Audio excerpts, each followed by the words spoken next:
Alright guys, so it's been a while since I made a video with experimenting with the analog and digital world, and I think it's about time I make a new one because as you could see I got myself a vinyl record player. Well, correction, I got my teenage daughter a vinyl record player because she went out and buy one of the records and we needed some place to play it on, so I got it. Alright, so before we get into the digital and analog mixing of media, let's talk about this record player.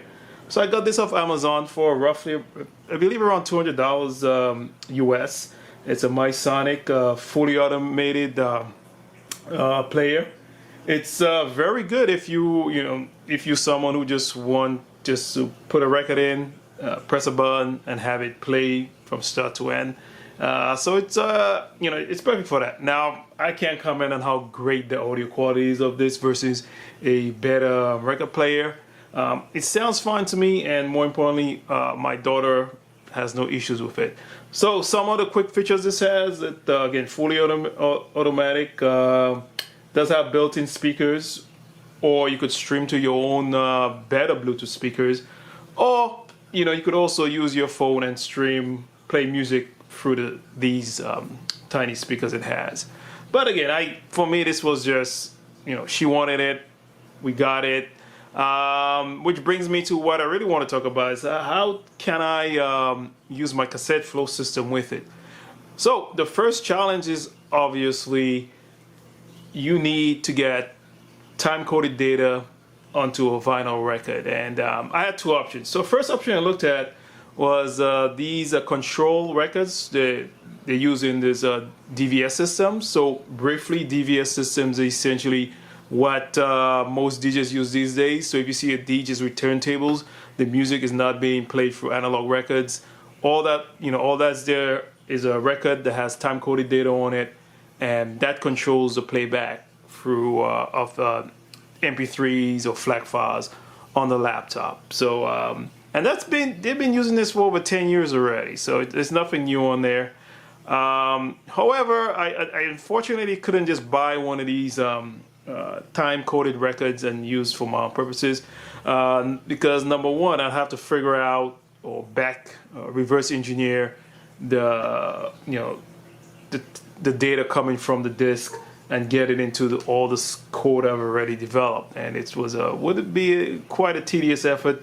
And more importantly, the length of the tracks on there is not that long. I believe they're only roughly about 10 to 12 minutes long playtime, which is not a problem if you are a DJ because you're always changing tracks anyway. So, but for my purposes, I really want something that just cue it up, it plays probably 5 or 6 tracks, and then and then ends, much like an actual vinyl record does. And this brought me to this company. So Freestyle Vinyl, the company who presses or literally creates your personalized vinyl record, and you just have to send them the tracks you want on there, all the artwork and all that. And then they will send you back a custom record in roughly 2 to 3 weeks, or maybe even sooner than that.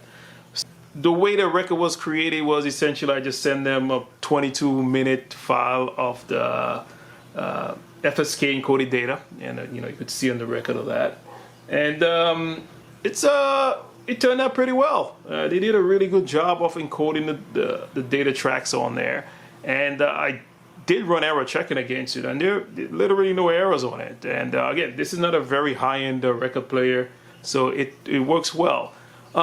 The only thing I would have liked is if they could give a longer playtime on the records, because this essentially is just loud sine waves on 2 frequencies. So if you're doing this in production or for commercial product, I suspect you might be able to get a record that's 40 minutes, 44 minutes of encoded timestamps on there. And in case you're wondering, this is my JVC KD85. I picked it up accidentally from at an auction. Well, I accidentally won the auction, and obviously the tape the tape decks, I believe it needs the belts and the idler wheel replaced, which I'm not gonna do. I opened it up, looked at it, and I'm like, oh, this is a project I just don't need. Fortunately, the VU meter and both the needle one and the LEDs work, so it makes it ideal for that. And I needed a solid base to put the record player on, so it's serving that purpose, and it's fine. So let me set things up, and we'll see how well this works with the the control tracks on there. Plays music that's currently on my reterminal Raspberry Pi 4 device. Alright, so I've set everything up. So first thing, let's take a listen to the audio that's pressed onto the vinyl. Oh, I guess this thing's a lathe etches it on there, but so let's see.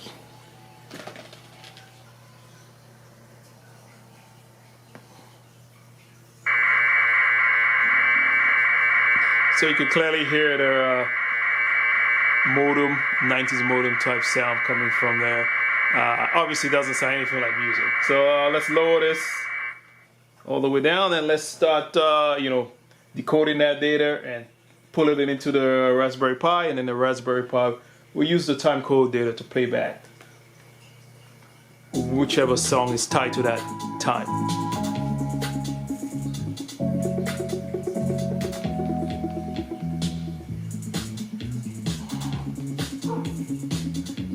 Alright, works pretty well, and what I like about this is that if I move this Raspberry Pi device away and you're not seeing it, and I'm sitting there just listening to the music, literally,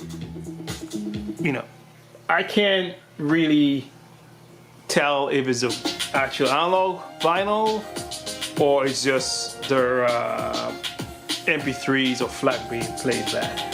And this is probably one of the best things about vinyl records, and probably why we're seeing a resurgence of it, is that there's just such a connection to your music, because you're seeing this big 12-inch thing spinning around, and it's very physical.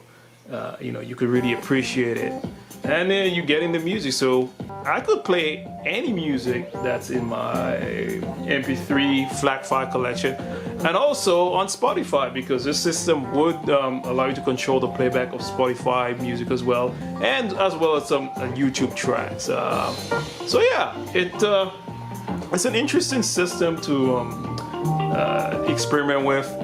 Now, could this ever be a practical commercial product? I am not sure. From a technological standpoint, you really don't need the Raspberry Pi or even a computer. You could do all of this with a relatively low-end microcontroller, ESP32, and have it control the music, playback, and all that.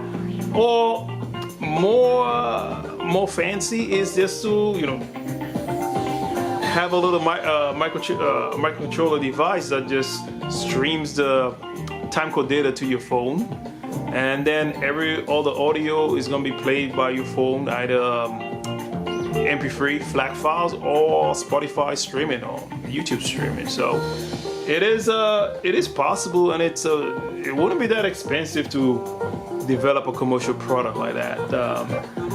Or you could even go a little further. You could build the system directly into the record player. So you can see the system works well as for audio playback. But one of the challenges that comes with doing this with vinyl record that I don't have when I'm doing it on my reel-to-reel machines or even a tape deck is the number of tracks that gets played before we hit the end of the record.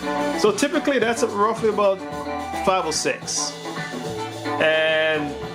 But my playlist generally goes into an hour, 2 hours. So, I have to kind of modify the software so that it breaks up the tracks based on a maximum of like 22 minutes.